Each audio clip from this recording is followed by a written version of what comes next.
move. We're joined by Laclan Wolfers, National Practice Leader at KPMG Law. It's great to see you. Great to be with you, Andrew. Talk about some of the practical things a company should consider before they move. Well, I guess the first thing is to recognise that we're certainly the calm before the storm from a tariff perspective. This is not over by a long shot. And I guess facing into a hurricane, do you sit there and decide where you're going to relocate to, or you batten down the hatches and you try and weather the storm, and then you think about things more long term? So I guess that's the message here, pretty simply. The sort of things businesses need to look at around the relocation decision is, well, what does it look like to get business premises or factories? How easy is it? Can I access skilled staff in the United States if that's what we're looking at? What's the tax regime look like there versus here, recognising that there are significant, not just federal taxes, but also state and local tax environments. We also have a lot of different business regulation, set up company structures, all of those sorts of things. And trying to do that whilst you're maintaining your existing business is very difficult. I guess my message is also reinforced by the fact that companies could look to relocate only to find themselves in the crosshairs of either reciprocal tariffs or retaliatory tariffs as well. So a long way to go in this exercise. I think the simple message that we're saying to businesses is strategically plan, consider the options, evaluate, but now is not the time to be making those sort of nuclear option type decisions. Plus, if you do move out of Canada, you face a tax hit? Yeah, there's exit taxes involved. You've also got to look at, the phenomenon right now of the made in Canada is very strong. So what would that do to your customer base here as well? So you do need to look very carefully at where is your customer base? Is it here? Is it the US? Is it a combination? Is it elsewhere as well? Some companies might think about moving some operations south, I guess. And certainly looking to do that, I think, is sensible business planning. So you might say, how do we mitigate the impact of tariffs? So there are things companies can do within their control to reduce the impact of tariffs. But the second thing you'd say is, well, do we need to partner with another party on the other side of the border? Is there a strategic acquisition we could engage in or divestment that can help us get closer to our customer base? So there's lots of different options that fall short of wholesale relocation. And I think, companies are evaluating those options. That's sensible business planning.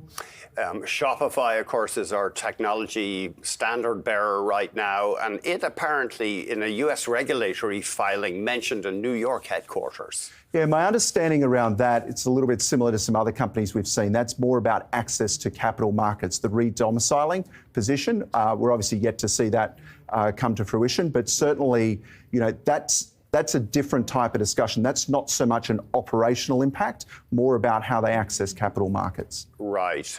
Re-domiciling, though, basically means you are changing the nationality of your company? You are, and in many cases looking for listing in the United States to access an investor base there. Now, that's different from what I'm talking about here, which is very much around, whether the company should shift its business operations, whether it should set up factories, office premises, all of those sorts of things. That's not a short-term measure.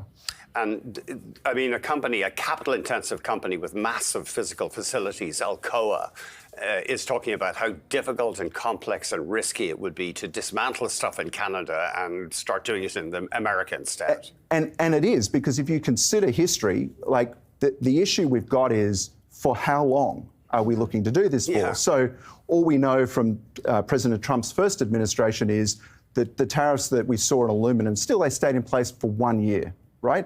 A company would rarely look to engage in that sort of significant change for the course of a 1 year period. Part of the challenge we've got right now is, how long are we looking to do this planning for? And the big reason why the aluminum industries in Canada is the electricity is cheap in Quebec in particular. Certainly. So there's a whole bunch of reasons why companies can look to say, well, we've set up here in Canada for good reason.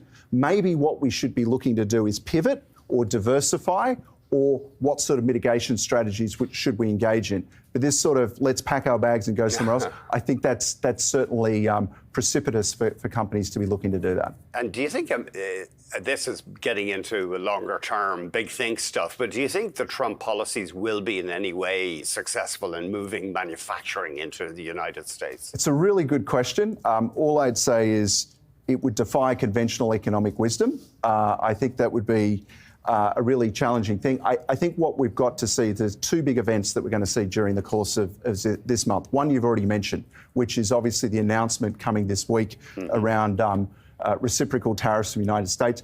That's important because the discussion is now going to move from it being United States on the one hand, Canada and Mexico on the other hand, to more of a global phenomenon. Okay? That's the first thing that we're expecting to see.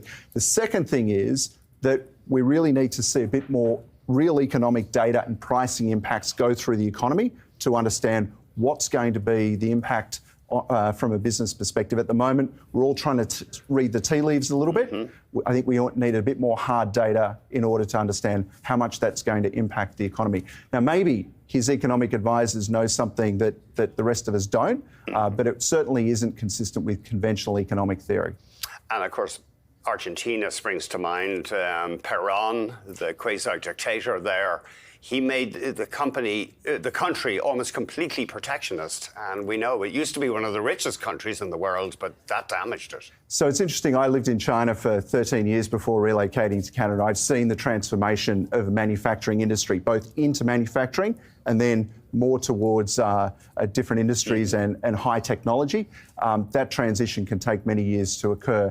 All I would say is if we're trying to wind back the clock on manufacturing back to the 1980s, that's a very difficult challenge. Very, very much it's about robotics, technology, everything else these days. Lachlan, thank you very much. It's great to be with you. Thank you. Lachlan